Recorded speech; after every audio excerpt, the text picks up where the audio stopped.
बिस्मिल्लाहिर्रहमानिर्रहीम।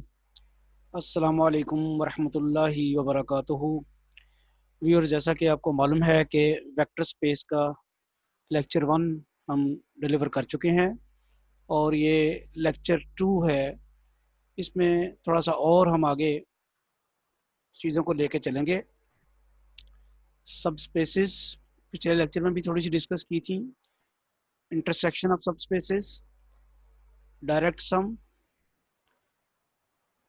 Span set, ये चीज़ें जो हैं इस लेक्चर में थोड़ी सी डिस्कस की करूँगा। और दूसरा ये देखें कि ये जो है ना, ये कॉन्सेप्चुअल चीज़ें हैं। ये चीज़ें, इनमें कोई वर्क इतना ज़्यादा लेबर नहीं करनी पड़ती, कैलकुलेशन इतनी ज़्यादा नहीं करनी पड़ती। इस ये क्वेश्चंस के आंसर कॉन्सेप्ट बेस्ड होते हैं कि अगर आपको वेक्टर स्पेस की, फील्ड की, सब स्पेस की और डायरेक्ट सम की, स्पैन सेट की डेफिनेशंस प्रॉपर आती हैं और उनके जो रिजल्ट्स हैं, थ्योरम जो हैं वो अगर आते हैं, तो फिर एमसीक्यू जिस तरह का मर्जी को पूछे वो आप जवाब दे सकते हैं। हाँ, किसी जगह वो लीनियर इंडिपेंडेंस और डिपेंडेंस जो है उसकी कैलकुलेशन वाले क्वेश्चन दे सकता है आपको, तो वो मैं आपको अगले लेक्चर्स में वो भी इंशाल्लाह शेयर करूंगा आपके साथ। दूसरा, पहले यूनिवर्सिटी का ख्याल ये था कि एमसीक्यूज जो हैं वो स्क्रीन पे चंद सेकंड्स तक रहेंगे, लेकिन बाद में उन्होंने डिसीजन किया कि नहीं, वो पूरा टाइम दे रहे हैं आपको। तो ये तो आसान हो गया कि एमसीक्यूज आपके सामने और टाइम आपके पास है पूरा, तो आप क्वेश्चंस को अच्छी तरह कर सकते हैं और जो कैलकुलेशन वाला वो क्वेश्चन आप करें जो आपको आसानी से आता है। अदरवाइज कॉन्सेप्ट वाले क्वेश्चन जो कि आईक्यू बेस्ड हैं, पहले आप उनको ट्राई करें ताकि जल्दी से आप उनका जवाब दे के और फिर कैलकुलेशन वाले क्वेश्चन जो हैं वो जो आपका टाइम बच जाए उसमें करें। एनी हो, अब टाइम बड़ा शॉर्ट था पंजाब यूनिवर्सिटी ने एग्ज़ाम जब कंडक्ट किया, अदरवाइज थोड़ा सा पहले प्रॉपर हमें पता चल जाता है कि वाकई पंजाब यूनिवर्सिटी ने करना है एग्ज़ाम कंडक्ट, क्योंकि आपको पता है कि ये कोविड की वजह से सारी जो चीज़ थी अनसर्टन थी। अदरवाइज हम इसको पेपर को सॉल्व करना भी डिस्कस करते। एनी हो, a non-empty subset W of a vector space V is V if and only if W is closed under addition and closed under scalar multiplication। देखिए, हमने पिछले लेक्चर में सब स्पेस की डेफिनेशन की थी। उसमें किया ये था कि वेक्टर स्पेस का कोई ऐसा सबसेट जो बजाते खुद भी वेक्टर स्पेस हो तो वो सब स्पेस कहलाता है। जिस अब इसकी मिसाल मौजूद है। रियल लाइन जो है, रियल स्पेस जो है, रियल नंबर्स का जो सेट है वो वेक्टर स्पेस है, और क्यू जो है, रैशनल नंबर का जो सेट है वो क्यू का सबसेट है। लेकिन ये क्यू जो है वो आर का जो है, जो क्यू जो है वो आर का सबसेट है। क्यू रैशनल नंबर का सबसेट जो है वो आर का सबसेट है। लेकिन ये क्यू सिर्फ आर का सबसेट ही नहीं है, बल्कि ये खुद भी वेक्टर स्पेस है, लिहाजा ये सब स्पेस है। दूसरी तरफ अगर हम देखते हैं इर्रेशनल नंबर का set Q dash, Q complement या क्यू डैश, वो आर का सबसेट तो है लेकिन वो खुद वेक्टर स्पेस नहीं है। इसलिए क्यू डैश जो है सेट ऑफ इर्रेशनल नंबर, वो आर का सब स्पेस नहीं होगी। रैशनल नंबर का सेट जो है वो रियल नंबर्स की सब स्पेस है, लेकिन इर्रेशनल नंबर का सेट जो है वो सब स्पेस नहीं है। और ये तो ठीक डेफिनेशन होगी थी। इस डेफिनेशन की मदद से एक थ्योरम प्रूव किया हुआ है कि अगर कोई वेक्टर स्पेस का सबसेट ये दो कंडीशन साबित प्रूव कर दे, उसमें सेटिस्फाई हो जाए कि वो क्लोज अंडर एडिशन हो, यानी उसके कोई भी दो एलिमेंट्स दिए जाएं तो उनको ऐड किया जाए तो वो दोबारा उसी में आ जाए, और क्लोज अंडर स्केलर मल्टीप्लिकेशन हो, यानी उसको फील्ड के एलिमेंट से मल्टीप्लाई कराया जाए उसके एलिमेंट को, तो वो डब्ल्यू में दोबारा आ जाए, तो उसको कहते हैं subspace. Let we be a vector space over a field F और नॉन एम्प्टी। अब ये जो ऊपर बात कही गई थी ना, उसको लिखा जा रहा है। ये ऊपर तो दो एक्सियम लिखे गए थे ना, कि डब्ल्यू जो है वो क्लोज अंडर एडिशन हो और क्लोज अंडर स्केलर मल्टीप्लिकेशन हो। उन दोनों को मिला के ये बनाया गया एक्सियम कि कोई वेक्टर स्पेस का सबसेट जिसके जब भी कोई दो एलिमेंट्स दिए जाएं तो वो ये कंडीशन सेटिस्फाई कर ले कि alpha W1 plus beta W2 belong to W, तो वो सब स्पेस करता है। ये बड़ा ही इंपॉर्टेंट रिजल्ट है, बड़ा ही इंपॉर्टेंट थ्योरम है कि वेक्टर स्पेस का कोई सबसेट W जो है वो सब स्पेस होगा जब उसके कोई भी दो एलिमेंट्स दिए जाएं W1 और W2, तो फील्ड के कोई दो एलिमेंट्स उनसे मल्टीप्लाई करा के वो W में आ जाना चाहिए। इसमें दोनों ऑपरेशन आ जाते हैं, ये क्लोज अंडर एडिशन भी हो जाता है और क्लोज अंडर स्केलर मल्टीप्लिकेशन भी हो जाता है, स्केलर से मल्टीप्लाई कराया है।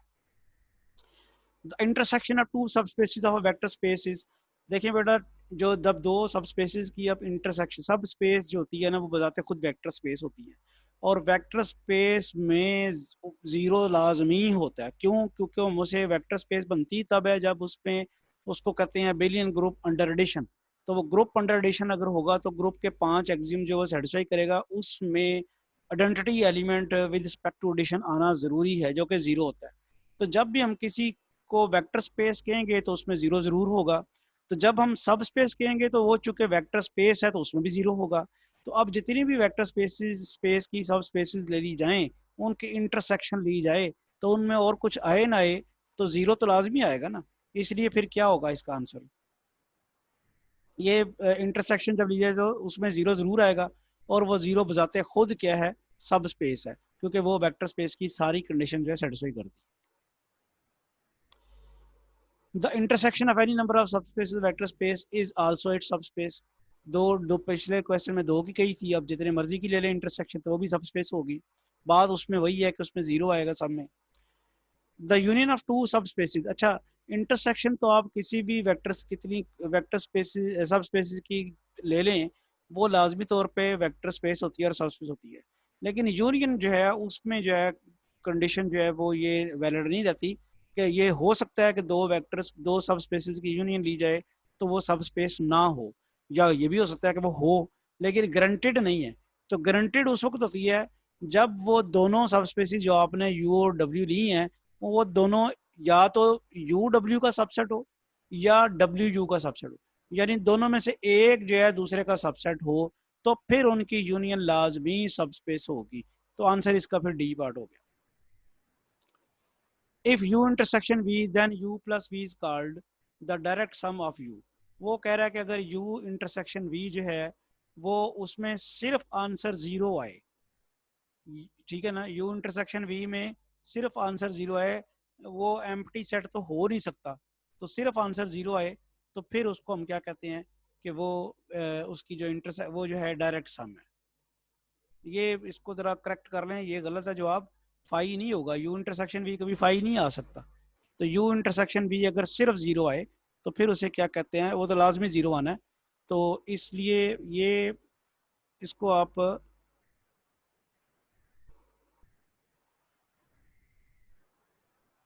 इसका करेक्ट आंसर जो है वो ये है, u intersection v is equal to zero। if u intersection v is equal to zero then u plus v is called the direct sum, क्योंकि ये सब स्पेसिस हैं और सब स्पेसिस में इंटरसेक्शन में एक जीरो लाजमी आना है।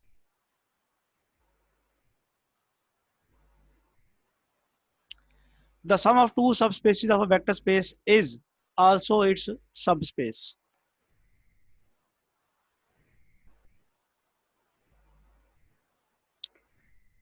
Q is, ये मैं पहले ही शुरू में लेक्चर में बता चुका हूं, Q is a subspace of R। The set of all irrational numbers is not a subspace of R। If S is equal to V1, V2, Vr is a set of vectors in vector space V, then the set of all linear combination, ये अब याद रखें linear combination की definition आपको याद होगी कि इस वेक्टर के ये जो एस, ये जो वेक्टर्स हैं v1, v2, v3, vr, इनको स्केलर से मल्टीप्लाई करा के ऐड किया जाए तो वो लीनियर कॉम्बिनेशन बनता है इनका। यानी alpha one V one plus alpha two V two plus alpha up to so on alpha R V R, वो लीनियर कॉम्बिनेशन बनेगा V one V two V three का। वो कहता है इसके लीनियर कॉम्बिनेशन का सेट, अब इसमें वेक्टर तो चेंज नहीं होने, वी वन से लेके वी आर तक ही रहने हैं, वो जो स्केलर्स हैं अगर आप वो चेंज करते जाएं तो लीनियर कॉम्बिनेशन चेंज होते जाएंगे। उन तमाम लीनियर कॉम्बिनेशन जो बन सकते हैं उनका सेट अगर ले लें आप, तो उसको कहता है डिनोट करते हैं हम एस से, और ये स्पैंड सेट होता है। if S is equal to v1, v2, vr is a set of vectors in the vector space, then spanned set is, ये smallest subspace of V होती है containing S। if S and T are subsets of a vector space V, then S subset of T implies, अगर S T का subset है तो उनके span set में भी यही कंडीशन होल्ड करेगी कि स्पैन सेट ऑफ एस जो है वो स्पैन सेट ऑफ टी का सबसेट होगा। If S and T are subset of a vector space then S intersection V span, वो आ जाता है span span set S intersection span set T. If S and T are subsets of a vector space V, then इनकी union जो है, span sets की union जो है वो सबसेट होती है उनकी यूनियन के span sets. A vector space V is said to be finite dimensional। अब ये यहाँ पे जरा सुनना है आपने। इफ, अब ये फाइनाइट डिमेंशन से क्या मुराद है? देखें, आप आर क्यूब लेते हैं, आर क्यूब स्पेस को रिप्रेजेंट करता है, तो क्या ये फाइनाइट डिमेंशन? आम तौर पे बच्चों के ज़हन में ये ख्याल होता है कि कोई सेट जब फाइनाइट होगा तो फाइनाइट डिमेंशनल है। नहीं भी, ऐसी नहीं बात है। सेट का सेट जो फाइनाइट डिमेंशनल है वो किसी ऐसे सेट से उसके जनरेट होना चाहिए जो खुद फाइनाइट हो। तो अब ये देखें, इसकी मिसाल देख लें। आर क्यूब की मैंने मिसाल दी थी।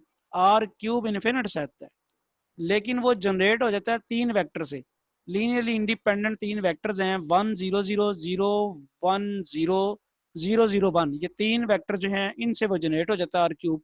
लिहाजा आर क्यूब इन्फिनिट सेट होने के बावजूद थ्री डिमेंशनल स्पेस, उसकी डिमेंशन 3 है।